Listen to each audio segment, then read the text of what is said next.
Sawang-sawa na ako sa pagmumukha ni Zinia Marisol. Ang boring niya. Masyadong perfect wife na nakakasakal, hindi tulad mo na punong-puno ng buhay. Ang boses na yon ni Rafi, ang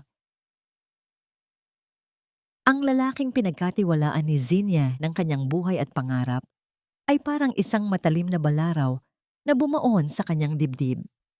Nakatayo siya sa labas ng kanilang silid, nangangatog ang buong katawan habang hawak ang isang maliit na puting sobre. Sa loob niyon ay ang resulta ng kanyang pagsusuri, isang balita na 10 taon nilang hinintay. Siya ay nagdadalang tao, ngunit ang kagalakang dapat ay magbubuklod sa kanilang anibersaryo ay biglang naging abo sa bawat halakhak na naririnig niya mula sa loob. Dahan-dahang binitawan ni Zinia ang hawak na tray ng espesyal na hapunan na maingat niyang inihanda. Walang tunog ang pagbagsak ng mga kubyerto sa makapal na alpombra, gaya ng unti-unting pagguho ng kanyang mundo na walang nakakarinig. Ang mga daliri niyang dati ay bihasa sa pagguhit ng mga matatayog na gusali. Bilang isang arkitekto, ay nanginginig na ngayon sa pagpunit ng sobrang hawak. Tinalikuran niya ang kanyang karera, ang kanyang mga ambisyon, at ang kanyang sariling pagkakakilanlan para lamang maging matatag na pundasyon ni Rafi. Ngunit sa huli, ang pundasyong yon ay gawa lamang pala sa buhangin. Puno ng pait ang bawat hininga ni Zinia nang itulak niya ang pinto.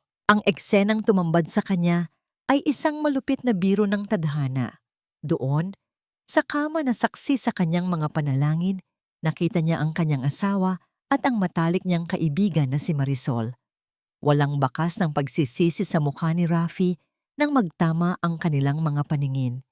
Sa halip, isang malamig na titig ang ibinigay nito sa kanya. Tila ba isa lamang siyang estranghero na nagkamali ng pinasok na silid. Zinia, mabuti at nandito ka na. Ang mapanuyang boses ni Marisol ang bumasag sa katahimikan. Huwag ka nang mag-eskandalo. Masyadong luma na ang drama mo. Hindi mo ba napapansin? Matagal ka nang pinalitan ni Rafi sa puso niya, pati na rin sa mga dokumento ng ari-arian mo. Nanlamig ang buong pagkatao ni Zinia. Ang mga ari-ariang pinaghirapan ng kanyang mga magulang, ang kumpanyang itinatag niya, ay unti-unti na palang kinakalos ng taong pinakamahal niya. Ang bawat sentimo na dapat ay para sa kinabukasan ng kanilang anak, ay ginamit ni Rafi upang tustusan ang karangyaan ng kanyang kabit. Pakiramdam ni Zinia ay nawawalan siya ng hangin. Ang kanyang lalamunan ay tila sinasakal ng hindi maipaliwanag na pait. At ang kanyang mga tuhod ay nawawalan ng lakas upang manindigan. Rafi, bakit? Ang tanging naibulalas ni Zinia, isang tanong na punong-puno ng pagdurusa. Binigay ko ang lahat. Iniwan ko ang propesyon ko para sa'yo. Akala ko ba? Akala ko ba tayo hanggang sa huli? Humakbang si Rafi palapit sa kanya, ngunit hindi upang amuin siya, kundi upang ipamukha ang kanyang kawalang halaga. You were an investment, Zinia, and frankly, you're no longer profitable. Pirmahan mo na ang annulment papers at lumayas ka na sa bahay na ito. Wala ka ng kahit ano dito. Sa gitna ng kaguluhan ng kanyang isip, naramdaman ni Zinia ang isang malakas na tulak mula kay Marisol. Ang kanyang katawan ay bumagsak patungo sa hagdanan. Ang bawat baitang na tumatama sa kanyang likod ay tila isang hatol ng kamatayan. Sa kanyang pagbulusok, ang tanging nasa isip niya ay ang munting buhay sa loob ng kanyang sinapupunan.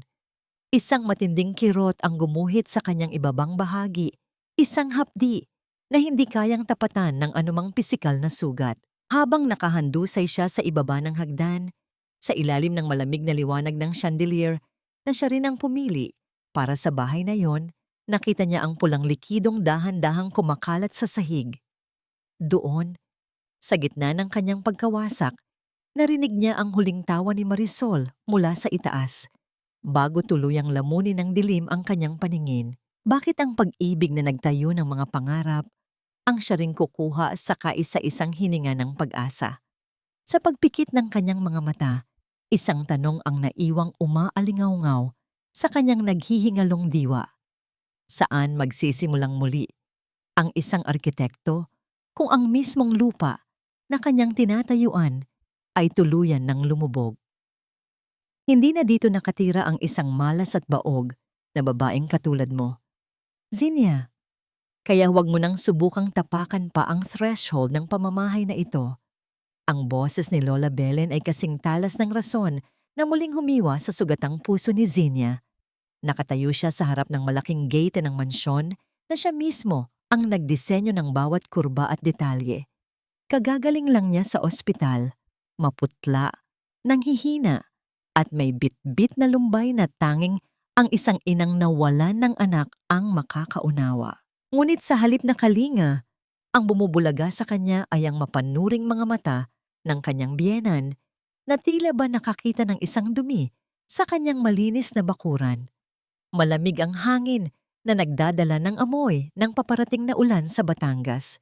Hinawakan ni Zinnia ang kanyang tiyan na ngayon ay wala ng laman, kundi ang alaala ng hapdi. Tumingin siya sa mga security guard na dati ay yumuyukod sa kanya, ngunit ngayon ay nakatingin na sa malayo. Tila iniilingan ang kanyang sinasapit. Ang bawat brick ng mansyong yon ay tila tumatawa sa kanya. Ipinamumukha na ang lahat ng kanyang pinaghirapan ay hindi kailanman naging kanya. Lola Belen, nasaan si Rafi? Kailangan ko siyang makausap. Asawa ko pa rin siya sa mata ng Diyos at ng tao. Ang mahinang pakiusap ni Zinnia, ang kanyang boses ay nanginginig sa pagod at gutom. Isang malutong na tawa ang isinagot ng matanda bago nito sinenyasan ng mga katulong na ilabas ang ilang itim na plastic bag. Sa isang iglap, ang mga bag na yon ay itinapon sa labas ng gate. Bumukas ang mga ito at humulagpos ang kanyang mga mamahaling damit, ang kanyang mga libro sa arkitektura at ang mga personal na gamit na naging bahagi ng kanyang 10 taong pagsisilbi sa pamilya ilustre. Ang mga tela ay bumagsak sa basang lupa, sumisipsip ng dumi at putik na tila ba doon na sila nababagay. Wala ka ng asawa, Zinnia. Ang anak ko ay abala sa pag-aayos ng kinabukasan niya kasama ang babaeng kayang magbigay sa kanya ng tagapagmana. Huwag kang filingera. Ang utang na loob mo sa pamilyang ito ay hindi mababayaran ng kahit anong drama mo. Umalis ka na bago ko patawagin ang mga pulis para kaladkarin ka. Ang bawat salita ni Lola Belen ay puno ng lason, walang bakas ng habag para sa babaeng naging katuwang ng kanyang anak sa loob ng 1 dekada. Dahan-dahang lumuhod si Zinnia sa basang kalsada. Ang kanyang mga kamay ay pilit na tinitipon ang mga gamit na nagkalat. Sa gitna ng putikan, naramdaman niya ang isang matigas na bagay. Nang iangat niya ito, nakita niya ang kanyang lumang wooden ruler at isang pudpod na lapis. Ang mga kagamitang ginamit niya noong siya ay nagsisimula pa lamang mangarap na maging isang tanyag na arkitekto. Ang mga ito ay marumi na, nabalot ng putik. Ngunit sa mga sandaling iyon, ang mga ito ang tanging bagay na tunay niyang pag-aari. Ang ruler na ito ang sumukat sa kanyang mga pangarap, at ang lapis na ito ang gumuhit sa kanyang pagkatao bago niya ito nilunod para sa isang lalaking hindi marunong magpahalaga. Hinawakan niya ng mahigpit ang ruler hanggang sa bumaon ang mga kanto nito sa kanyang palad, nagbibigay ng hapdi na nagpagising sa kanyang naghihingalong espiritu. Hindi na siya iiyak para sa mga taong kumuha ng lahat sa kanya. Kung ang buhay niya ay isang gusaling gumuho, itatayo niya itong muli mula sa mga labi ng kanyang pagkakatao. Kasabay ng pagbuhos ng malakas na ulan ay ang pagtalikod ni Lola Belen at ang marahas na pagsasara ng malaking gate. Ang tunog ng bakal na naglalapat ay tila isang pinal na hatol. Nanatiling nakaluhod si Zinnia sa gitna ng unos, basang-basa at nanginginig.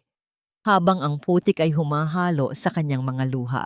Ang bawat patak ng ulan ay tila humahampas sa kanyang balat, ipinapaalala ang kanyang kawalan. Sa gitna ng dilim at bagsik ng bagyo, isang pares ng matinding liwanag mula sa isang sasakyan ang dahan-dahang tumigil sa kanyang tapat. Ang anino ng isang itim na kotseng tila isang malaking hayop sa dilim ay bumalot sa kanya. Hindi gumalaw si Zinnia. Wala na siyang takot na natitira dahil ang pinakamasamang bangungot ay nangyari na sa kanya. Bumukas ang pinto ng sasakyan at isang sapatos na balat na tila hindi nababasa ng ulan ang tumapak sa kalsada. Sino ang darating sa oras ng kanyang pinakamababang sandali?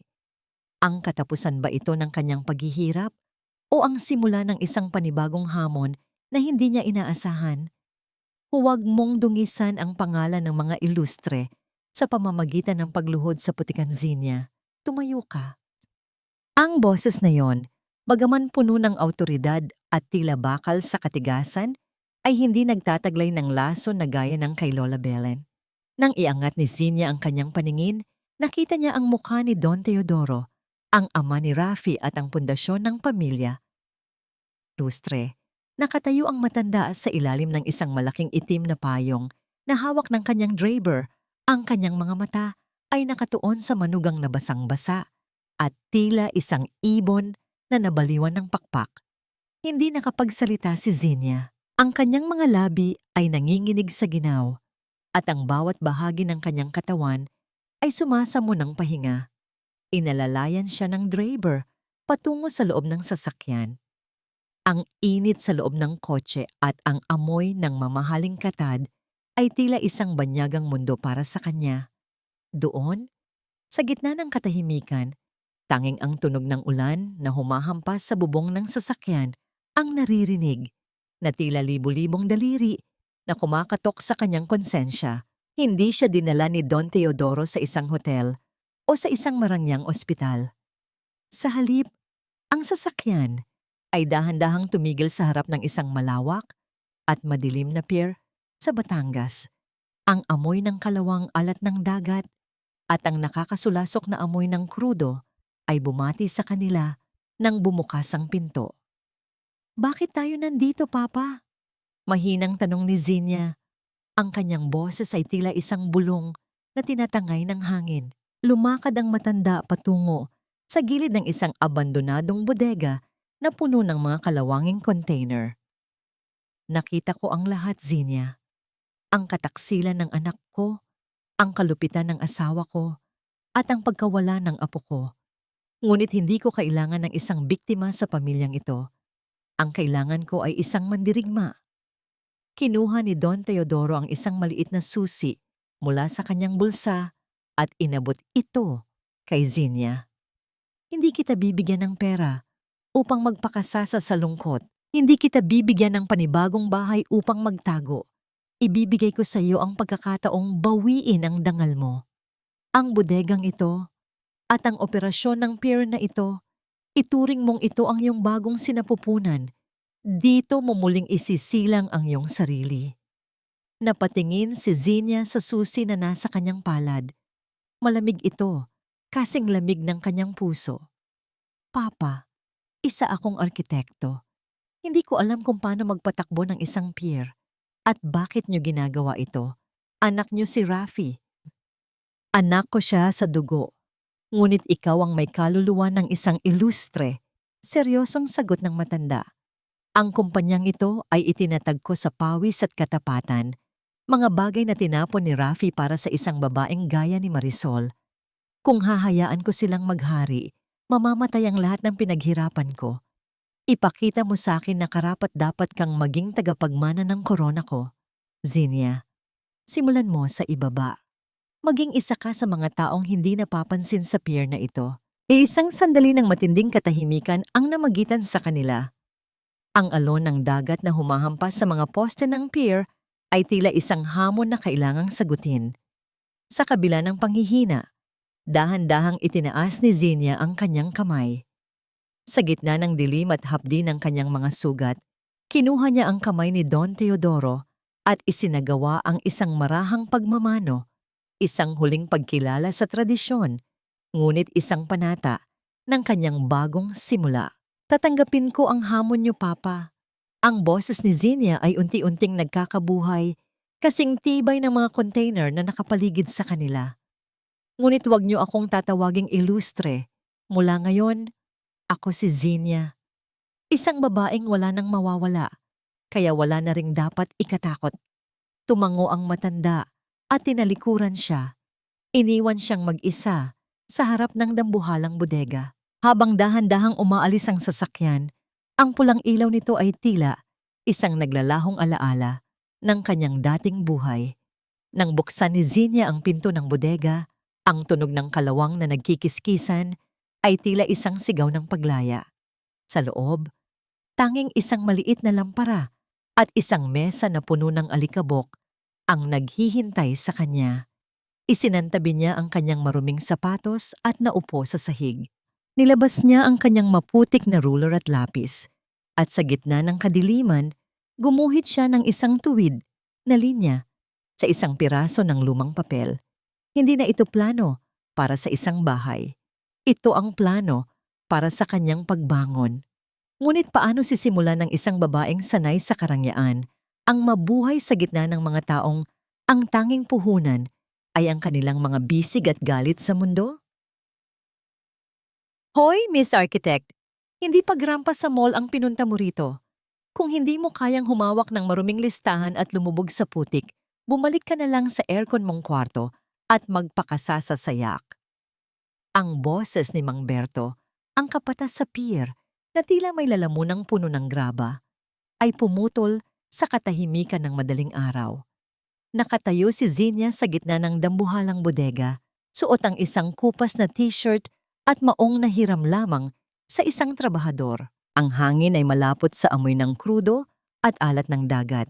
Isang kombinasyon na nagpabaliktad sa kanyang sikmura, ngunit pinigilan niya ang sarili. Ang kanyang mga kamay na dati ay tanging mamahaling pluma at baso ng alak lamang ang hawak, ngayon ay puno na ng alikabok at itim na grasa mula sa mga luma at kinakalawang na logbook. Hindi sumagot si Zinya. Sa halip, mas hinigpitan niya ang kapit sa kanyang ballpen. Ang bawat pangungutya ng mga trabahador na dumadaan ay tila isang hagupit sa kanyang balat. Ngunit mas masakit pa rin ang hagupit ng alaala ng kanyang anak na nawala. Ang bawat butil ng pawis na pumapatak mula sa kanyang noo ay tila pambura sa kanyang nakaraang buhay bilang asawa ng isang bilyonaryo.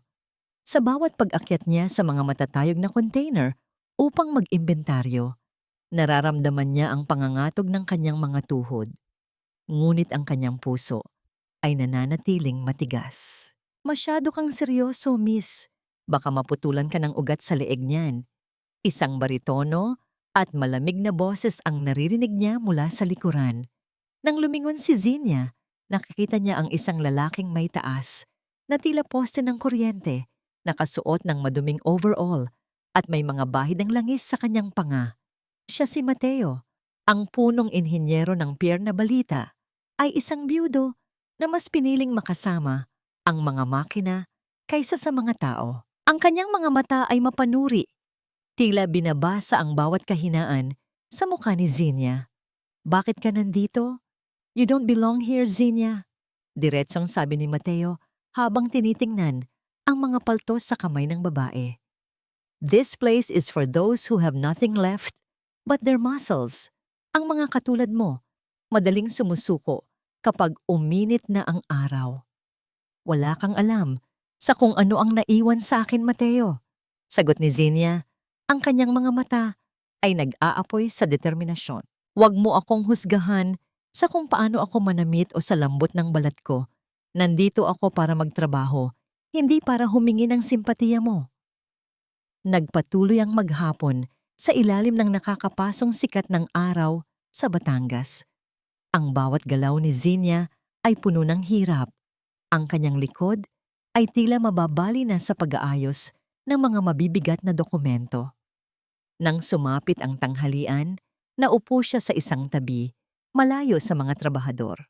Wala siyang dalang pagkain at ang kanyang huling pera ay naubos na sa pamasahe patungo sa pier. Ang gutom ay tila isang malupit na hayop na kumakalam sa kanyang sikmura. Ngunit mas pinili niyang tiisin ito kaysa ipakita ang kanyang kahinaan. Dahan-dahang lumapit si Mateo sa kanya, bitbit ang isang maliit na lalagyan ng pagkain. Walang salitang naupo ang lalaki sa tabi niya at binuksan ang baon, 2 tuyo, isang itlog na maalat, at isang tumpok ng kanin na umuusok pa. Ang amoy ng tuyo na naluluto sa init ay tila isang masarap na handaan sa pang-amoy ni Zinia. Hati tayo, maikling sabi ni Mateo. Nang makita niyang magpoprotesta si Zinia, dinagdagan niya ito. Huwag kang maarte. Kailangan mo ng lakas kung ayaw mong himatayin sa gitna ng pier at maging abala sa amin. Consider this a business transaction. Kakain ka para makapagtrabaho ka.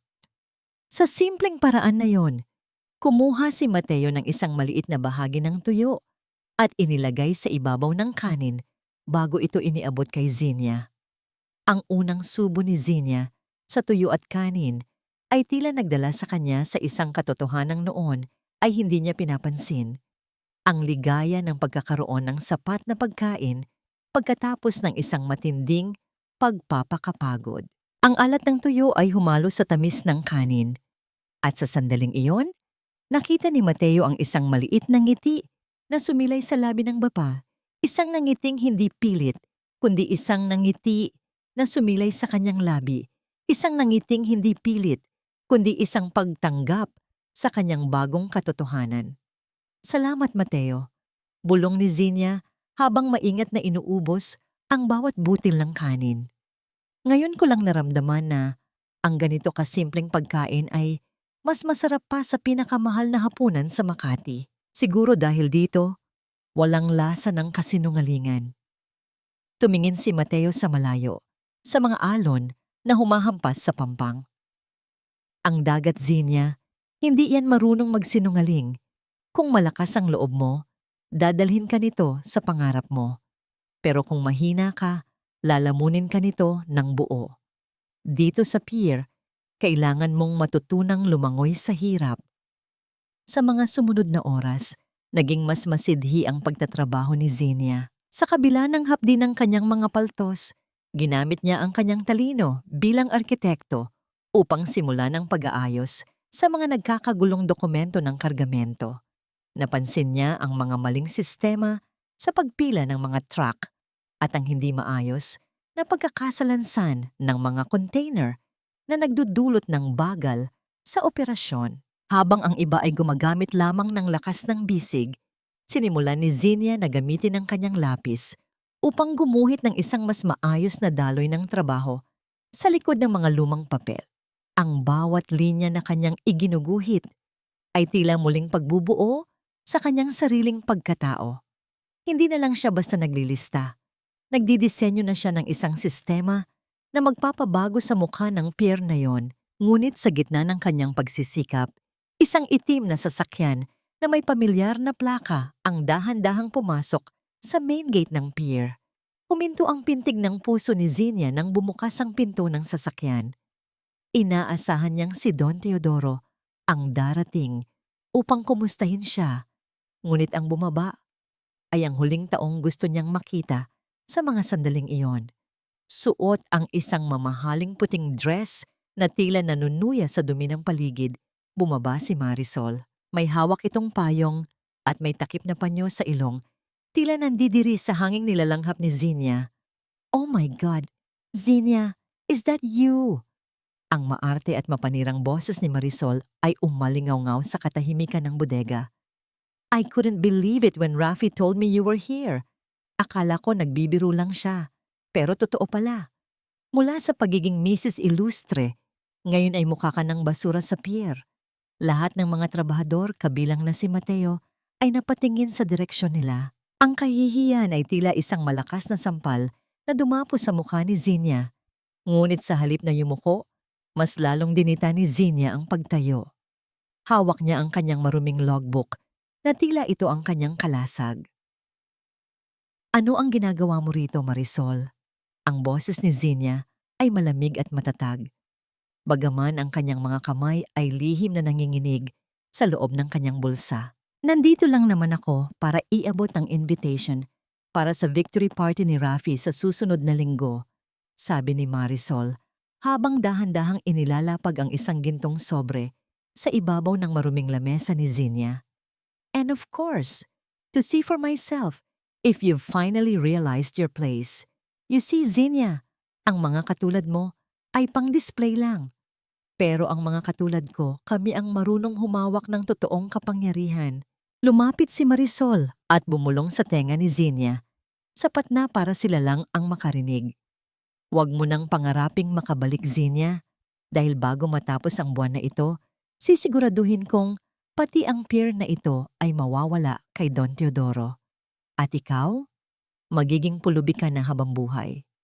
Isang nakakalokong tawa ang huling narinig ni Zinia bago sumakay muli si Marisol sa sasakyan at mabilis na humarurot paalis, nag-iiwan ng makapal na alikabok na nagpadumi lalo sa damit ni Zinia. Naiwan ang katahimikan sa bodega, isang katahimikang masakit at puno ng panghuhusga mula sa mga mata ng mga trabahador. Ngunit sa gitna ng lahat ng iyon, naramdaman ni Zinia ang isang kamay na pumatong sa kanyang balikat. Paglingon niya, nakita niya si Mateo. Hindi ito nakatingin sa kanya ng may awa, kundi ng may pagkilala sa isang kapwa mandirigma. Huwag mong hayaang kainin ka ng alikabok na iniwan niya, Zinia, mahinang sabi ni Mateo. Ang tunay na dumi ay wala sa damit mo, kundi sa budhi ng taong iyon. Tumingin si Zinia sa gintong sobreng nasa lamesa. Isang misteryosong numero ang nakasulat sa likod nito na hindi napansin ni Marisol. Isang maliit na bakas ng isang transaksyon na maaaring maging susi sa isang lihim na hindi pa nabubunyag. Sino ang kausap ni Marisol sa likod ng likurang bahagi ng kumpanya? At hanggang saan ang kayang isakripisyo ni Zinia upang mailigtas ang tanging taong naniwala sa kanya? Hindi ka nababagay sa putik, Zinia. You look pathetic. Akala mo ba, sa pagpapakasubsob mo rito, ay mababawi mo ang atensyon ko? You're just wasting your time. Ang boses ni Rafi ay umalingaw-ngaw sa loob ng bodega. Kasing lamig ng bakal na nakapaligid sa kanila. Nakatayo siya doon, suot ang kanyang mamahaling suit na tila isang malaking insulto sa bawat butil ng pawis na nagmula sa noo ni Zinia. Hindi pa natatapos ang araw mula nang umalis si Marisol. At ngayon naman ay ang lalaking dati niyang tinawag na tahanan ang narito upang muling sunugin ang anumang natitirang dangal sa kanyang pagkatao. Hindi tumigil si Zinia sa pagbibilang ng mga kargamento. Ang kanyang mga daliri ay dahan-dahang namamanhid sa lamig ng gabi, ngunit ang apoy ng galit sa kanyang dibdib ay sapat na upang panatilihin siyang gising. Hindi mo na kailangang mag-alala sa atensyon mo, Rafi. Matagal ko nang tinapon ang basura sa buhay ko, kasama na ang alaala mo. Nandito ako para sa trabaho ko, hindi para sa'yo. Isang mapait na ngisi ang sumilay sa labi ni Rafi. Lumapit siya at marahas na hinablot ang logbook mula sa mga kamay ni Zinia. Ang tunog ng pagkakalapirot ng papel ay tila isang huling hininga ng pag-asa. Trabaho? You call this work? Ang pakikihalubilo sa mga amoy pawis na trabahador na ito? Don't be a martyr, Zinia. Pinapahiya mo lang ang apelyido ko. Pirmahan mo na ang mga dokumentong ito at ibibigay ko sa iyo ang halagang sapat para makapagsimula ka sa ibang bansa. Lumayo ka na sa amin. Ibinagsak ni Rafi ang isang set ng mga papeles sa ibabaw ng lamesa. Ang bawat pahina ay tila isang kontrata sa impyerno, isang kasunduan na nagsasabing isinusuko na ni Zinia ang lahat ng kanyang karapatan, pati na ang katotohanang siya ay naging asawa ni Rafi. Ang apelyido mo? Sa unang pagkakataon, tumingin si Zinia ng diretso sa mga mata ni Rafi. Ang kanyang mga mata ay hindi na puno ng luha, kundi ng isang talim na kayang pumatay ng kumpiyansa. Ipinahiya mo ang apelyido mo noong pinatulan mo ang isang ahas na gaya ni Marisol. At ang pera mo? Itabi mo yan para sa pambayad mo sa karma dahil malapit na itong sumingil. Bago pa man makasagot si Rafi, isang mabigat na hakbang ang narinig mula sa madilim na bahagi ng bodega. Lumabas si Mateo. Bit-bit ang isang malaking wrench na tila ba handa itong gamitin sa anumang bagay na nakaharang. Ang presensya ni Mateo ay tila isang pader na humarang sa pagitan ni Zinia at ni Rafi. Tapos na ang oras ng dalaw, Mr. Ilustre. Ang boses ni Mateo ay mababa, ngunit puno ng banta. Ang pier na ito ay para sa mga taong marunong magtrabaho, hindi para sa mga taong marunong lang manakit ng babae. Kung wala kang balak tumulong sa pagkakarga, mas mabuting umalis ka na bago ko pa makalimutan na bisita ka rito. Napatingin si Rafi kay Mateo ng may pandidiri, ngunit nakita ang seryosong banta sa mga mata ng inhinyero. Sa huli inayos niya ang kanyang kurbata at tinalikuran si Zinia ng may pag-ismid. Enjoy your misery, Zinia. Hahanapin mo rin ang ginhawang tinapon mo. Nang makaalis ang sasakyan ni Rafi, naiwan ang bigat sa atmosfera. Dahan-dahang pinulot ni Zinia ang kanyang logbook, pilit na itinutuwid ang bawat nalapirot na pahina. Ang kanyang mga kamay ay nanginginig, hindi dahil sa takot, kundi sa pigil na emosyon. Huwag mong hayaang sirain nila ang gabi mo, mahinang sabi ni Mateo. Magpahinga ka na muna. Ngunit hindi makapagpahinga si Zinia. May kung anong nagtutulak sa kanya na mag-imbestiga.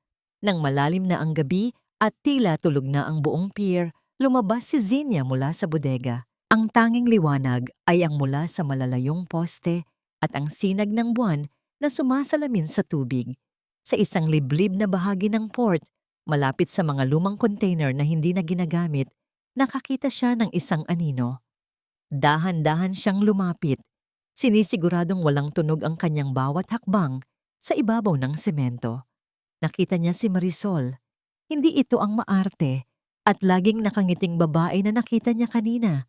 Seryoso ito at tila kinakabahan. May kausap si Marisol, isang lalaking banyaga na nakasuot ng madilim na jacket. Hindi marinig ni Zinia ang lahat ng sinasabi nila, ngunit may ilang salitang malinaw na dumating sa kanyang pandinig. The assets, transfer next month, at Don Teodoro must not know. Nakita ni Zinia ang pag-abot ni Marisol ng isang maliit na flash drive sa lalaa. Ang bawat galaw nila ay puno ng palihim na transaksyon. Hindi lang pala puso ni Rafi ang kinuha ni Marisol, kundi may mas malalim at mas madilim itong plano para sa buong kumpanya ng mga ilustre. Sino ang lalaking banyaga? At bakit tila handang itaya ni Marisol ang lahat para sa isang sabuatan na maaaring magpabagsak hindi lang kay Rafi, kundi pati na rin sa matandang naniwala kay Zinia? Bago pa man makagalaw si Zinia, isang tuyong sanga ang tila nabali sa likuran niya. Ang tunog ay sapat na upang mapalingon ang lalaking banyaga sa kanyang direksyon. Ang mga mata nito ay nanlisik at sa isang sandali, naramdaman ni Zinia ang panganib na hindi pa niya kailanman narana. Tumigil ang pagtibok ng mundo ni Zinia ng sandaling iyon. Ang kanyang puso ay tila isang tambol na nagbababala ng panganib sa loob ng kanyang dibdib habang ang bawat hininga niya ay pilit niyang pinabababaw upang hindi makalikha ng anumang tunog. Sa kabutihang palad, ang madilim na anino ng dambuhalang container ay naging sapat na tago para sa kanya. Ang lalaking banyaga ay muling bumalik sa pakikipag-usap kay Marisol at sa loob ng ilang minuto ay narinig ni Zinia ang paglayo ng kanilang mga yabag sa semento. Nang makabalik si Zinia sa loob ng bodega, ang kanyang mga kamay ay nanginginig pa rin. Ngunit hindi ito panginginig ng takot, kundi ng isang matinding adrenaline na nagmumula sa pagkakatuklas ng katotohanan. Umupo siya sa kanyang lamesa, binuksan ang kanyang lumang logbook, at sa halip na mga kargamento ang ilista, sinimulan niyang iguhit ang mukha ng lalaking banyaga at ang bawat salitang kanyang narinig. Hindi ka pa rin natutulog? Ang gabing ito ay para sa pahinga, hindi para sa pagpapahirap sa sarili. Ang boses ni Mateo ay tila isang banayad na haplos sa katahimikan ng gabi. Nagulat si Zinia ngunit hindi niya binitawan ang kanyang lapis. Mateo, may nakita ako. May mas malalim na nangyayari sa pier na ito. Si Marisol, may binabalak siya laban kay Don Teodoro. Kailangan kong protektahan ang kumpanya. Lumapit si Mateo at tinitigan ang mga guhit ni Zinia. Sa halip na pagdudahan siya, nakita ni Zinia ang paghanga sa mga mata ng inhinyero. You're an architect, Zinia. You don't just see buildings. You see the skeleton of how things work. Kung may plano ka, Gamitin mo ang talino mo. Hindi mo kailangang lumaban gamit ang dahas. Lumaban ka gamit ang arkitektura ng katotohanan. Sa mga sumunod na araw, ang bodega ay naging isang war room para kay Xenia. Sa tulong ni Mateo, nakuha niya ang mga blueprint ng buong port at ang mga schedule ng lahat ng darating na kargamento. Ginamit ni Xenia ang kanyang kasanayan sa pagdidisenyo upang makita ang mga butas sa sistema, mga butas na ginagamit ni Marisol upang palihim na maglabas ng mga asset ng pamilya Ilustre. Isang gabi, habang ang ulan ay mahinang pumapatak sa bubungang yari sa yero, nagtatrabaho silang dalawa sa ilalim ng iisang lampara. Ang liwanag ay nagbibigay ng mahahabang anino sa dingding at ang tanging naririnig ay ang gasgas ng lapis ni Xenia sa papel. Bakit mo ginagawa ito, Mateo? Biglang tanong ni Xenia habang tinititigan ng isang komplikadong diagram. Bakit mo ako tinutulungan? Wala ka namang mapapala sa isang babaeng gaya ko na wala ng pangalan. Tumigil si Mateo sa pag-aayos ng kanyang mga gamit at tumingin kay Xenia. Ang kanyang mga mata ay puno ng isang malalim na lungkot na tila nauunawaan ang bawat sugat ni Xenia. Dahil nakikita ko ang sarili ko sa iyo, Xenia. Nawala rin sa akin ang lahat noong mamatay ang asawa ko. Akala ko, ang pier na ito ang magiging libingan ko. Pero nang dumating ka, nakita ko ang isang taong tumatangging mamatay sa gitna ng unos. You remind me that it's okay to build something new, kahit na gumuho na ang luma. Dahan-dahang inabot ni Mateo ang tasa ng kape kay Xenia. Sa isang saglit, nagdikit ang kanilang mga daliri. Naramdaman ni Xenia ang init ng balat ni Mateo, isang init na hindi nakakasunog, kundi nagbibigay ng kapanatagan na matagal na niyang hindi nararamdaman. Sa loob ng 10 taon, ang mga haplos ni Rafi ay tila isang obligasyon, ngunit ang simpleng pagdikit ng balat ni Mateo ay tila isang pangako ng kaligtasan. Salamat, Mateo, bulong ni Xenia. Ang kanyang mga mata ay nagniningning sa ilalim ng lampara. Ngayon ko lang naramdaman na hindi ako mag-isa sa laban na ito. Isang maliit na ngiti ang sumilay sa labi ni Mateo, isang bihirang pagkakataon na nagpaliwanag sa kanyang mukha. Ngunit ang sandaling iyon ng katahimikan ay nabasag nang biglang tumunog ang telepono sa lamesa. Isang hindi kilalang numero ang tumatawag. Nang sagutin ito ni Xenia, walang boses na nagsalita sa kabilang linya. Tanging ang tunog ng isang mabigat na hininga at ang mahinang pagtugtog ng isang pamilyar na kanta, ang kantang tinutugtog sa kanilang kasal ni Rafi. Pagkatapos ng ilang segundo, naputol ang tawag. Nanlamig ang buong pagkatao ni Xenia. Alam niya kung ano ang ibig sabihin nito. Hindi lang siya basta pinapanood. Alam ni na Marisol at Rafi ang bawat galaw niya.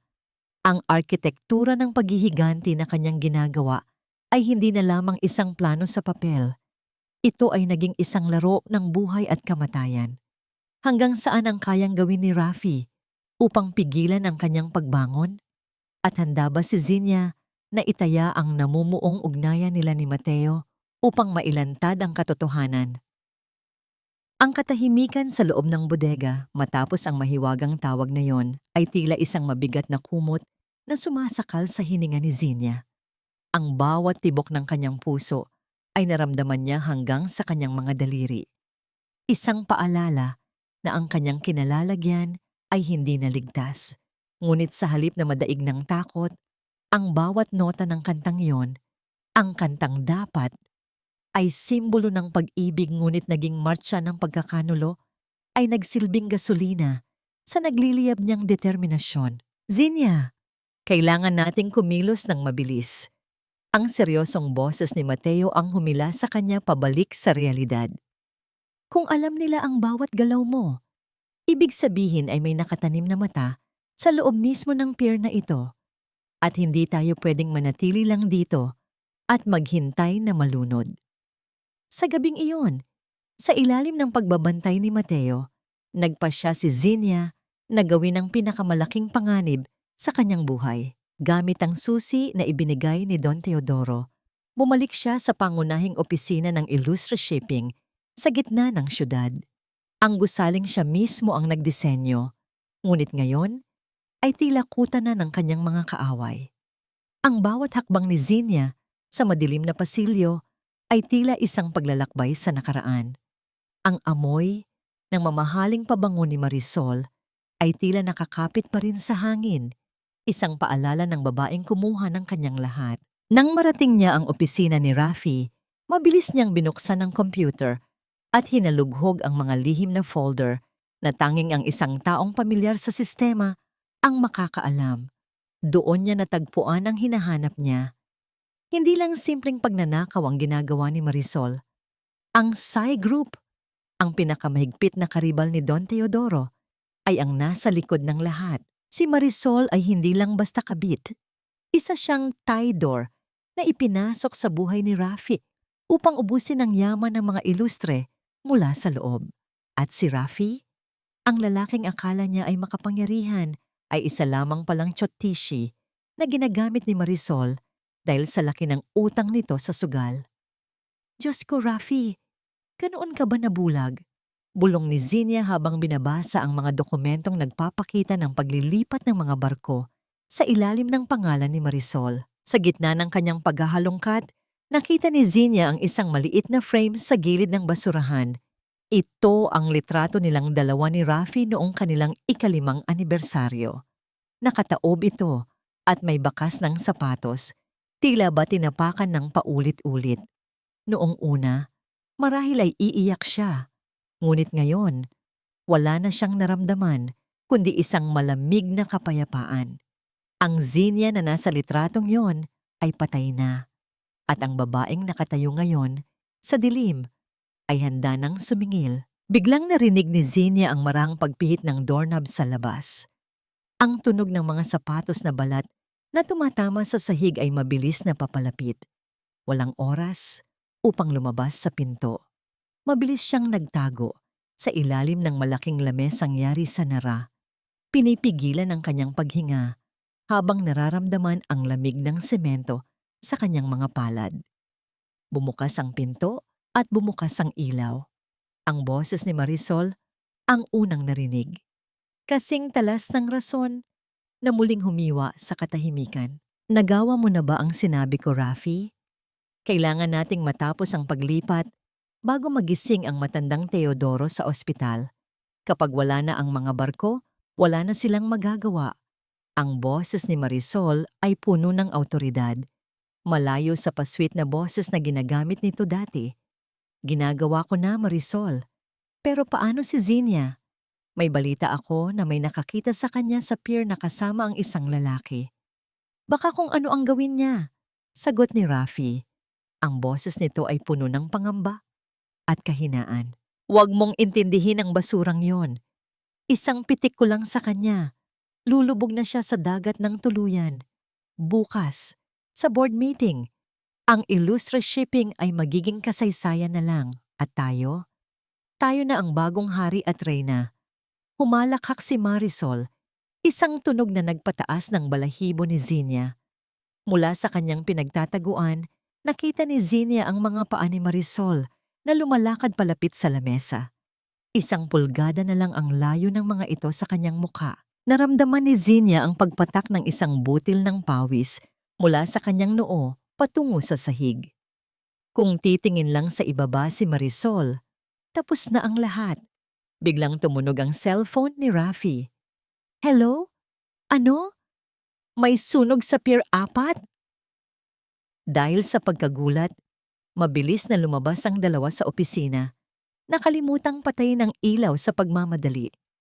Naiwan si Zinnia na nanginginig sa ilalim ng lamesa. Hawak ang flash drive na naglalaman ng lahat ng katotohanan. Ngunit ang kaba sa kanyang dibdib ay hindi pa rin humuhupa. Pier 4? Doon na roon ang bodega niya. Doon na roon si Mateo. Ang sunog ba ay isang aksidente? O ito na ang simula ng marahas na paglilinis ni Marisol sa mga taong nakakaalam ng kanyang lihim? Zinnia, patawarin mo ako. Nabulag ako ng kinang ni Marisol. Pero ngayon ko lang na-realize na ikaw pa rin ang kailangan ko. Ikaw lang ang makapagliligtas sa akin, Zinnia. Ang boses ni Rafi ay basag at puno ng pagsamo, malayo sa mapangaping tono na ginamit niya noong pinalayas niya si Zinya sa gitna ng unos. Nakatayo si Zinya sa gitna ng sunog na bahagi ng bodega sa Pier 4. Ang amoy ng abo at sunog na goma ay nakasakal sa paligid, ngunit mas nakakasulasok para sa kanya ang presensya ng lalaking ito. Ang apoy na tumupok sa ilang bahagi ng kanyang pinaghirapan ay naapulan na ni Mateo at ng mga trabahador. Ngunit ang galit sa puso ni Zinya ay tila bagong silab pa lamang. Dahan-dahang humarap si Zinya kay Rafi. Hindi siya nagulat nang makita ang gusot na barong nito at ang pawisang mukha na tila hindi nakatulog ng ilang gabi. Alam ni Zinya ang totoo. Nalulugi na ang mga ilegal na transaksyon ni Rafi at unti-unti na siyang kinakain ng mga utang na iniwan ni Marisol sa ilalim ng kanyang pangalan. Kailangan mo ako, Rafi? O kailangan mo ang pirma ko para makuha ang huling pondong itinatago ni Don Teodoro? Ang boses ni Zinya ay walang emosyon, kasing lamig ng tubig sa dagat tuwing hating gabi. Zinya, huwag kang magsalita ng ganyan. Namiss kita. Namiss ko ang pag-aalaga mo. Hakbang ni Rafi palapit. Pilit na hinahawakan ang kamay ni Zinya na puno ng uling at dumi. Hindi mo ba naiisip? Kung hindi ka naging masyadong busy sa trabaho mo bilang arkitekto noon, baka hindi ako natuksong humanap ng iba. Pero ngayon, look at us. Pareho tayong biktima ni Marisol. I'll leave her, Zinya. Magmula tayo ulit. Isang mapait na ngiti ang sumilay sa labi ni Zinya. Ito ang klasikong laro ni Rafi. Ang baligtarin ng mundo at palabasin na siya ang may kasalanan sa lahat. Ngunit ang Zinya na nakatayo sa harap niya ngayon ay hindi na ang martir na asawang handang lunukin ang lahat ng sakit para sa kapayapaan ng pamilya. Lumakad si Zinya patungo sa isang basag na salamin na nakasandal sa pader ng bodega. Tinitigan niya ang kanyang sariling refleksyon. Ang kanyang mukha ay may bahid ng uling, ang kanyang buhok ay magulo, at ang kanyang mga kamay ay magaspang na sa pagtatrabaho. Ngunit sa likod ng duming iyon, nakita niya ang isang babaeng may matatag na paninindigan, isang babaeng mas maganda at mas makapangyarihan kaysa sa bersyon niyang nakasuot ng perlas at mamahaling gown. Tingnan mo ako, Rafi, sabi ni Zinya habang itinuturo ang salamin. Ang nakikita mo ay hindi na ang asawa mong si Zinya na pwedeng mong saktan at balikan kapag wala ka nang mapuntahan. Ang nakikita mo ay ang babaeng sisiguro na bawat sentimong ninakaw niyo ni Marisol ay maibabalik sa dapat nitong kalagyan.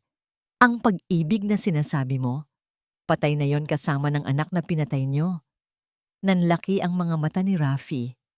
Ang desperasyon sa kanyang muka ay napalitan ng isang mapanirang galit. You're being selfish, Zinya. Akala mo ba ay mananalo ka? Isang hamak na trabahador ka lang dito. Wala kang laban sa kapangyarihan ni Marisol sa board. Pinapunta ako rito para bigyan ka ng huling chance, pero pinatunayan mong wala kang utang na loob. Utang na loob? Ang boses ni Zinya ay tumaas ng kaunti, sapat na upang marinig ng mga trabahador na nakikinig sa paligid. Ang utang na loob ko ay kay Don Teodoro lamang at sa sarili ko. Hinding-hindi ko ibebenta ang dangal ko para sa isang lalaking ang tanging alam ay magtago sa likod ng saya ng kanyang kabit. Sa sandaling iyon, lumitaw si Mateo mula sa likod ng isang malaking container. Ang kanyang presensya ay tila isang dambuhalang anino na bumalot kay Rafi. Walang sinabi si Mateo, ngunit ang paraan ng kanyang pagtayo at ang talim ng kanyang titig ay sapat na upang mapaatras si Rafi. Umalis ka na, Rafi, mahinang sabi ni Zinya. Ang presensya mo ay mas nakakalason pa kaysa sa usok ng sunog na ito. Padabog na tumalikod si Rafi, ngunit bago siya makalabas ng bodega, lumingon siya ng may malupit na tingin. Huwag kang pakasisiguro, Zinya. Ang sunog na ito ay babala pa lang. Isang maling galaw mo, hindi lang ang bodegang ito ang magiging abo. Nang makaalis si Rafi, naramdaman ni Zinya ang pangangatog ng kanyang mga tuhod. Ngunit bago pa man siya bumagsak, sinalo siya ng mga bisig ni Mateo. Ang init ng katawan ni Mateo ay tila isang proteksyon laban sa lahat ng kasamaan sa mundo. Ayos ka lang ba? Tanong ni Mateo. Ang boses ay puno ng tunay na pag-aalala. Ayos lang ako, Mateo. Kailangan nating maghanda. Alam ko na kung bakit nila sinunog ito. Bulong ni Zinia habang inilalabas ang flash drive na nakuha niya mula sa opisina ni Rafi. Hindi ito para takutin ako. Ito ay para sirain ang mga ebidensya ng kargamento na darating bukas. Pero nagkamali sila. Ang kopya ay nasa akin na. Ngunit sa gitna ng kanilang pag-uusap, nakatanggap si Mateo ng isang mensahe sa kanyang radyo. Ang mukha nito ay biglang naging maputla. Zinia, ang sunog sa Pier 4. Hindi lang yun ang nangyari ngayong gabi. Sabi ni Mateo, ang kanyang boses ay nanginginig. Ang sasakyang nagdadala kay Don Teodoro patungo sa board meeting. Nawawala raw ito sa radar. May nagsabi na may nakitang sasakyan na nahulog sa bangin sa gilid ng highway. Tumigil ang tibok ng puso ni Zinia. Ang tanging taong naniwala sa kanya, ang tanging proteksyon niya laban sa puot ni Marisol ay maaaring wala na. Ito ba ang planong tinutukoy ni Rafi? At paano na ang laban ni Zinia kung ang kanyang kaisa-isang kakampi ay tuluyan ng nilamon ng dilim? Patay na ang tanging taong naniwala sa akin, Mateo. Wala na si Papa Teodoro. Wala na ang kaisa-isang pader na humaharang sa pagitan ko at ng mga hayop na yon. Ang boses ni Zinia ay tila isang tuyong dahon na tinatangay ng hangin, basag at puno ng kawalang pag-asa. Nakatayo siya sa gitna ng madilim na kalsada malapit sa pier, habang sa malayo ay naririnig ang papalapit na tunog ng mga sirena ng pulis. Ang balitang nahulog sa bangin ang sasakyan ni Don Teodoro ay tila huling pako sa krus na kanyang pinapasan.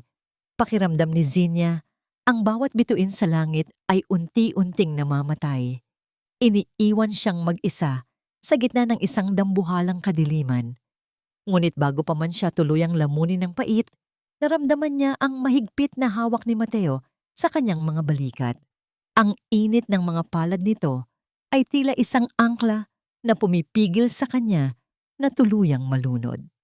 Hindi pa tapos ang laban, Zinia. Makinig ka sa akin. Ang boses ni Mateo ay matatag, kasing tibay ng mga makinang kanyang inaayos araw-araw. Ito ang gusto nila, ang mawalan ka ng pag-asa. Ang isipin mong wala ka ng kakampi. Pero nandito ako. Nandito ang mga trabahador na naniwala sa talino mo. Hindi namatay si Don Teodoro para lang sumuko ka sa gitna ng daan. Hindi pa man nakakasagot si Zinia nang tatlong sasakyan ng pulis ang huminto sa kanilang tapat. Bumaba ang isang opisyal na may hawak na warrant. Ang bawat hakbang nito sa semento ay tila isang hatol na pinal.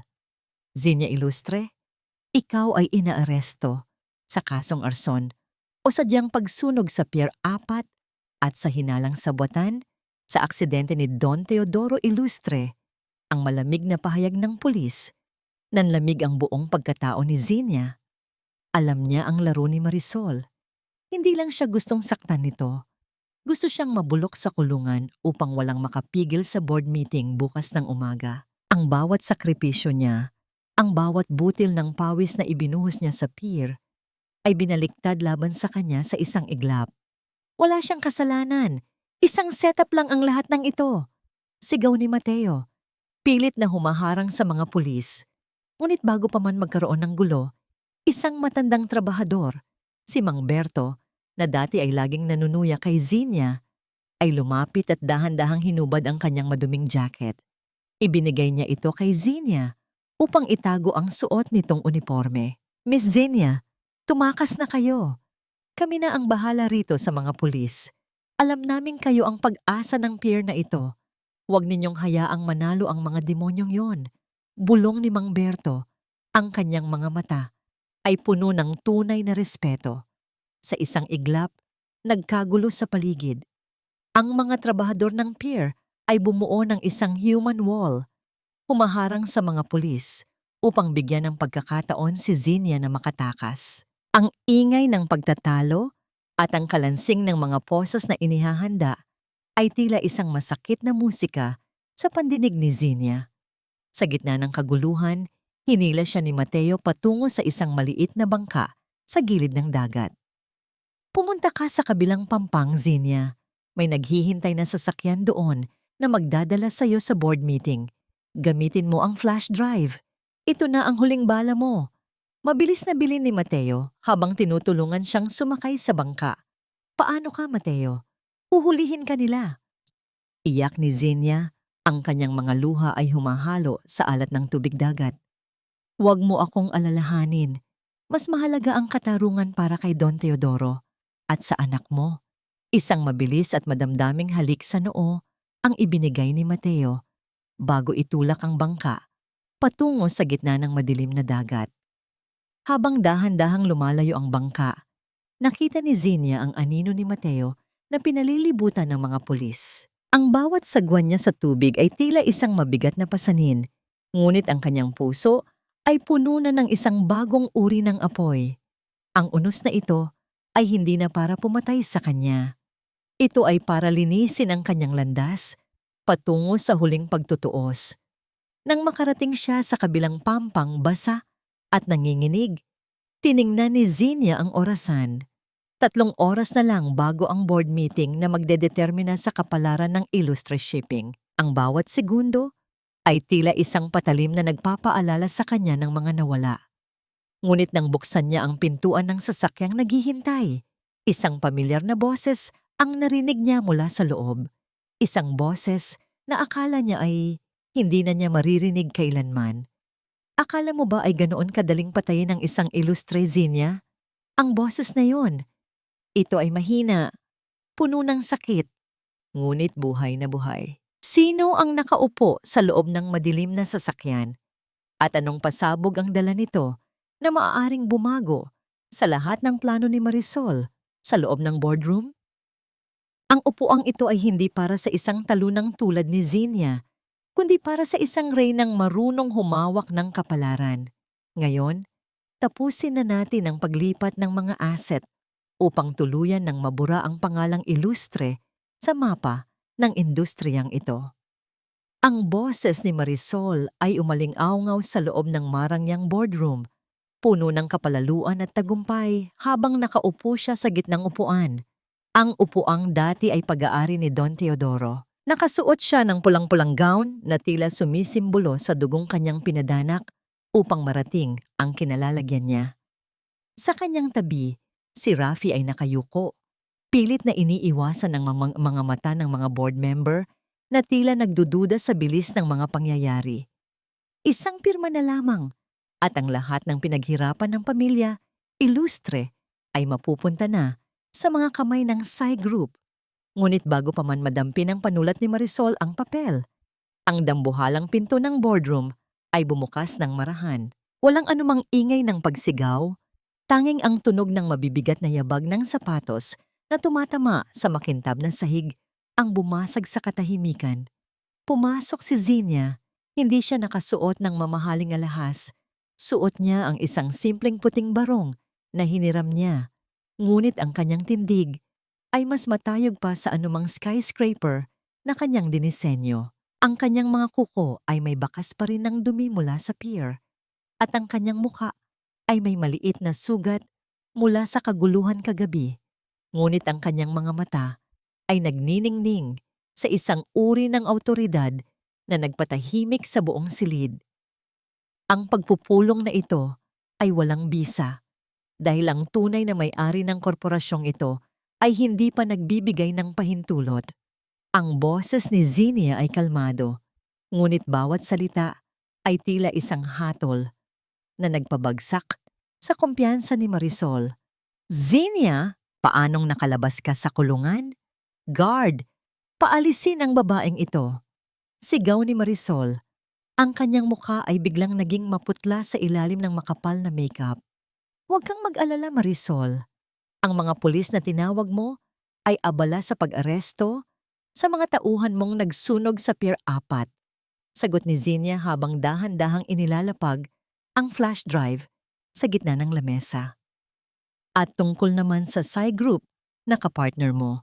Alam na ng lahat na ang perang ipinapasok mo ay galing sa ilegal na pagbebenta ng mga barko ng Illustre Shipping sa ibang bansa. Sa screen ng boardroom, lumitaw ang mga dokumentong nakuha ni Zinia, ang mga forged signatures, ang mga lihim na usapan ni Marisol sa banyagang espiya, at ang katotohanang si Rafi ay baon sa utang na si Marisol mismo ang gumawa. Ang bulungan sa loob ng silid ay naging isang malakas na ingay ng pagkamuhi laban sa dalawa. Kasalanan mo ito, Rafi. Sinabi ko sa iyo na tapusin mo na siya. Hiyaw ni Marisol. Nawawala na ang kanyang poise habang pilit na kinukuha ang mga dokumento. Ngunit ang pinakamalaking pasabog ay nangyari nang bumukas muli ang pinto. Isang wheelchair ang itinulak papasok ni Mateo. Nakaupo doon si Don Teodoro, may benda sa ulo at mga galos sa mukha. Ngunit ang kanyang mga mata ay puno ng buhay at puot para sa kanyang anak. Papa, ang tanging naisambit ni Rafi, ang kanyang buong katawan ay nanginginig sa takot at kahihiyan. Huwag mo akong tawaging Papa, Rafi, dahil simula sa araw na ito, wala na akong anak. Ang boses ni Don Teodoro ay tila kulog na yumanig sa boardroom. Zinia ang nagligtas sa akin mula sa bangin kung saan mo ako gustong mamatay. Siya ang tunay na Illustre at siya ang nag-iisang CEO ng kumpanyang ito. Isang katahimikan na kasing bigat ng kamatayan ang namayani. Nakita ni Zinia ang pagbagsak ni Marisol sa sahig habang pilit itong kinakaladkad ng mga pulis na kararating lang. Nakita niya ang pagluhod ni Rafi, nagmamakaawa para sa kapatawaran, ngunit tinalikuran lamang siya ni Zinia. Ang bawat luhang ibinuhos ni Zinia noong gabi ng kanyang anibersaryo ay tila nabayaran na ng katarungan.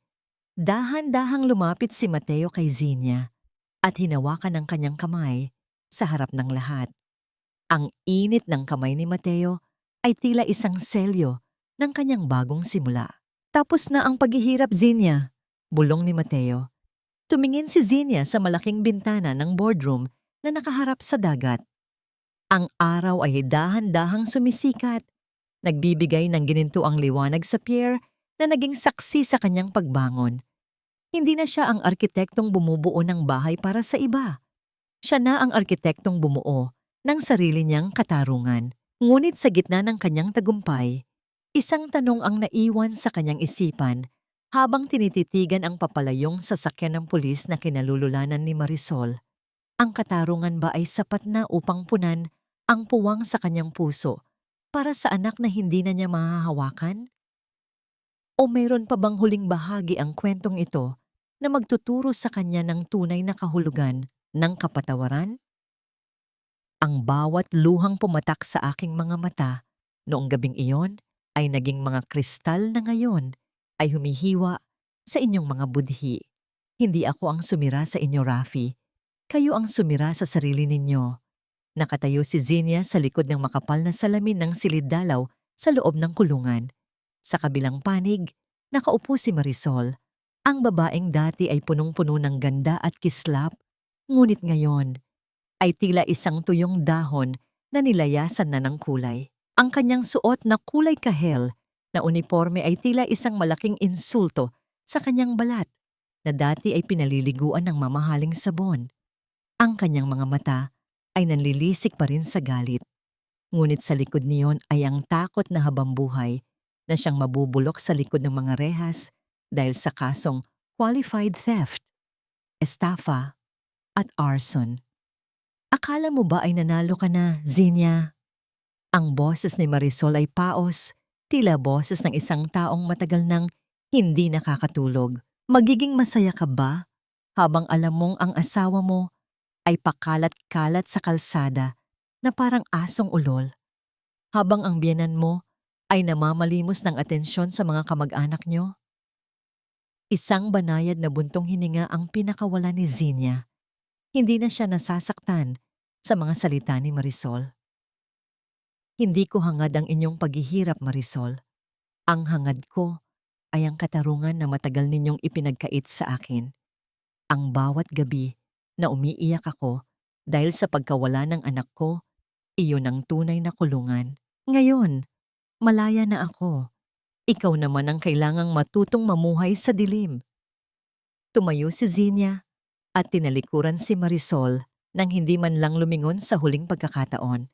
Ang tunog ng kanyang mga sapatos na tumatama sa semento ng pasilyo ay tila isang martsa ng tagumpay. Paglabas niya ng gusali ng piitan, ang sikat ng araw ay tila isang mainit na yakap na nagpapatawad sa lahat ng kanyang nakaraan. Sa kalsada, hindi kalayuan sa opisina ng Illustra Shipping, nakita ni Zinia ang isang pamilyar na anino. Si Rafi iyon. Suot ang isang gusot na t-shirt at pantalon na puno ng dumi. Nakaupo siya sa isang bangketa. Hawak ang isang piraso ng tinapay na tila ba yun na ang kanyang huling kayamanan. Sa kanyang tabi ay si Lola Belen, ang dating matikas na matanda, na ngayon ay tila lumiit dahil sa kahihiyan. Nakatingin sila sa malaking billboard na nagpapakita ng mukha ni Zinia bilang bagong CEO ng kumpanya. Nang dumaan ang sasakyan ni Zinia, sandaling nagtama ang mga mata nila ni Rafi. Nakita ni Zinia ang pagnanais sa mga mata nito na tumakbo palapit at humingi muli ng tawad. Ngunit ang mga security guard na nakapaligid sa sasakyan ay sapat na upang ipaalala sa kanya ang pader na namamagitan na sa kanila. Hindi pinahinto ni Zinia ang sasakyan. Hindi siya nagpakita ng anumang emosyon. Ang Rafi na minahal niya ay matagal nang nabaon kasama ng kanyang mga pangarap. Pagdating sa opisina, sinalubong siya ni Mateo. May bit-bit itong mga bagong plano para sa Zinia's Haven, ang gusaling itatayo niya para sa mga kababaihang nakaranas ng pang-aabuso. Zinia, handa na ang lahat ng materyales para sa pundasyon, sabi ni Mateo. Ang kanyang boses ay puno ng paghanga at pag-ibig. Ang bawat bahagi ng gusaling ito ay itatayo natin ng may katapatan. Walang sino man ang makakagiba nito. Dahan-dahang lumapit si Zinia sa bintana ng kanyang bagong opisina. Tumingin siya sa malayo, kung saan ang dagat at ang langit ay nagtatagpo. Naramdaman niya ang isang mahinang sipa sa kanyang puso, hindi mula sa isang sanggol, kundi mula sa kanyang sariling kaluluwa na nagsasabing sa wakas, tapos na ang unos. Mateo, salamat sa pananatili. Bulong ni Zinia habang isinasandal ang kanyang ulo sa balikat ng lalaki. Ngayon ko lang naintindihan na ang tunay na karma ay hindi lang ang pagbagsak ng mga kaaway. Ito ay ang pagkakaroon ng kapayapaan sa gitna ng lahat ng pinagdaanan. Isang matamis na ngiti ang sumilay sa kanyang labi nang makita niya ang mga trabahador sa pier na kumakaway sa kanya mula sa malayo. Ang bawat isa sa kanila ay may dalang pag-asa. Ngunit sa gitna ng kanyang kaligayahan, may isang maliit na sobre na iniwan sa kanyang lamesa. Isang sobreng walang pangalan, ngunit may nakasulat na pamilyar na katuwiran sa likod nito. Nang buksan niya ito, isang lumang larawan ng isang ultrasound ang nahulog. Sa likod nito ay may nakasulat, "Ang anak natin ay hindi nawala dahil sa aksidente lamang." May lihim pa sa likod ng gabing iyon na hindi mo pa alam. Sino ang nagpadala ng sobreng ito? At anong katotohanan pa ang itinatago ni Rafi at Marisol tungkol sa gabing nawala ang kanyang anak? Ang katarungan ba ay ganap na? O mayroon pang huling sugat na kailangang buksan bago ang ganap na paghilom? Matanam, ang bawat pintig ng puso ng anak ko ay hindi kinuha ng tadhana, kundi ninakaw ng isang kasinungalingan na binayaran ng salapi. Ang katotohanan ito ay tila isang bagong sugat na bumukas sa dibdib ni Zinia habang binabasa niya ang sulat mula sa isang dating nurse sa klinika kung saan siya dinala noong gabing iyon. Ayon sa sulat, may pagkakataon pa sanang maisalba ang sanggol, ngunit binayaran ni Marisol ang doktor upang sabihing wala na itong pag-asa, lahat ay upang masigurong walang anumang ugnayan ang maiiwan sa pagitan ni Zinia at Rafi. Ang bawat luhang pumatak mula sa mga mata ni Zinia ay tila naging lason, ngunit sa pagkakataong ito, hindi na ito lason na nakakamatay, kundi lason na naglilinis ng kanyang huling ugnayan sa nakaraan. Dahan-dahang itinupi ni Zinnia ang sulat at inilagay ito sa loob ng isang maliit na kahon kasama ang ultrasound result. Tumayo siya mula sa kanyang lamesa at lumapit sa bintana. Tinitigan ang papalubog na araw na nagbibigay ng kulay kahel sa buong kalangitan ng Batangas. Ang galit na dati ay tila isang dambuhalang apoy ay unti-unti nang nagiging abo. Malamig, tahimik, at handa ng tangay ng hangin. Zinnia, handa na ang bangka. Hinihintay na tayo ng dagat. Ang malambing na boses ni Mateo ang pumutol sa kanyang malalim na pag-iisip. Nakasandal si Mateo sa hamba ng pinto. Suot ang isang puting linen shirt at may bitbit na maliit na bag. Sa kanyang tabi ay ang kanyang 6 na taong gulang na anak na si Toby, na may hawak na maliit na laruang barko. Ang mukha ng bata ay puno ng inosenteng kagalakan, isang kagalakang matagal nang pinangarap ni Zinnia na makita sa sarili niyang tahanan. Pagkalipas ng ilang oras, ang ingay ng lungsod ay napalitan ng banayad na bulong ng mga alon sa El Nido, Palawan. Ang bawat hampas ng tubig sa puting buhangin ay tila isang himig ng paghilom. Doon, sa ilalim ng mga matatayog na limestone na tila mga bantay ng kapayapaan, naramdaman ni Zinnia ang isang uri ng kalayaan na hindi kayang ibigay ng anumang tagumpay sa boardroom. Naglalakad silang tatlo sa dalampasigan habang ang dapit hapon ay dahan-dahang naglalatag ng kadiliman. Hawak ni Zinnia ang kamay ni Mateo sa kanyang kanan at sa kaliwa naman ay ang maliit na kamay ni Toby. Ang init ng kanilang mga palad ay tila isang tulay na nag-uugnay sa kanyang sugatang nakaraan at sa isang maliwanag na hinaharap. Tita Zinnia, tingnan mo ang malaking shell. Para po itong bahay na hindi nasisira ng alon. Masayang sigaw ni Toby habang ipinapakita ang isang puting kabibe. Lumuhod si Zinnia sa buhanginan at hinaplos ang buhok ng bata. Alam mo ba, Toby? Ang pinakamatibay na bahay ay hindi iyong gawa sa semento. Ito ay iyong gawang mula sa pag-ibig at katapatan. Kahit anong unos ang dumating, mananatili itong buo. Tumingin ang bata sa kanya ng may kuryosidad at pagkatapos ay bigla siyang niyakap ng mahigpit sa leeg. Kung ganoon po, pwede ko na po ba kayong tawaging ina?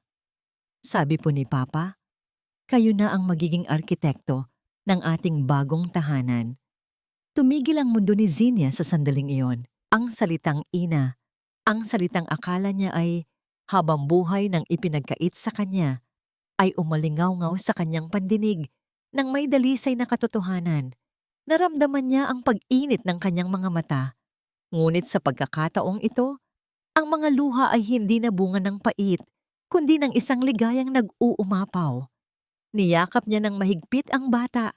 Ibinabaon ang kanyang mukha sa maliit nitong balikat habang ang bawat hapdi ng kanyang nakaraan ay tila unti-unting hinuhugasan ng alat ng dagat. Tumayo si Mateo at lumapit sa kanila. Inilagay ang kanyang braso sa balikat ni Zinnia. Sabay nilang pinanood ang huling sinag ng araw na naglalaho sa abot tanaw.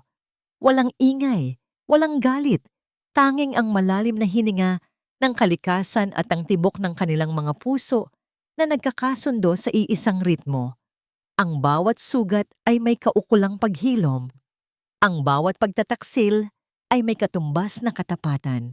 At para kay Zinnia, ang bawat pagbagsak ay isa lamang palang paraan upang muli siyang makatayo ng mas matatag, mas matayog, at mas puno ng pag-ibig. Hindi na siya ang biktima ng isang madilim na gabi, siya na ang reyna ng kanyang sariling liwanag. 1 taon na ang lumipas mula nang ang mga anino ng kataksilan ay tuluyang nilamon ng liwanag ng katarungan. Ang amoy ng bagong pintura at ang sariwang hangin mula sa dagat ay bumati kay Zinnia habang naglalakad siya sa pasilyo ng Zinnia's Haven. Ang gusaling hindi lamang gawa sa semento at bakal, kundi sa mga pangarap na muling binuhay mula sa pagkawasak. Ito ang kanyang pinakamahalagang proyekto bilang isang arkitekto. Isang tahanan para sa mga kababaihang nawalan ng boses, isang kanlungan kung saan ang bawat sugat ay itinuturing na bahagi ng kanilang kagandahan. Tumigil si Zinia sa harap ng isang malaking bintana na nakaharap sa malawak na pier ng Batangas.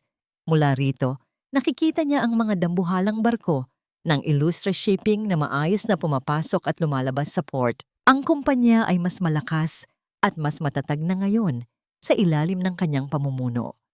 Ngunit sa likod ng tagumpay na ito, ang pinakamalaking kayamanan ni Zinia ay ang kapayapaang nararamdaman niya sa tuwing ipinipikit niya ang kanyang mga mata. Paminsan-minsan, naririnig niya ang mga balita tungkol sa nakaraan. Si Marisol ay nananatiling bilanggo ng kanyang sariling kasakiman sa loob ng piitan, habang si Rafi ay patuloy na naglalakbay sa dilim ng kawalan. Isang taong may pangalan, ngunit wala ng pagkatao. Sa unang pagkakataon, naramdaman ni Zinia na wala na siyang nararamdamang galit. Ang pagpapatawad ay hindi nangangahulugang kinalimutan niya ang sakit. Ito ay nangangahulugang pinili niyang huwag nang maging bilanggo ng puot.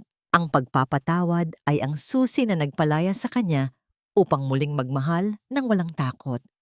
Inatingnan niyo po, ang ganda ng drawing ko ng ating bagong bahay.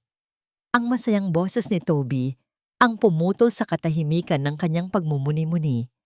Lumapit ang bata sa kanya. Bitbit ang isang piraso ng papel kung saan nakaguhit ang tatlong tao na magkakahawak kamay sa harap ng isang gusaling puno ng mga bituin. Ang salitang ina ay tila isang matamis na himig na nananatili sa puso ni Zinia, isang pamagat na mas mahalaga pa sa anumang titulo ng CEO o tanyag na arkitekto.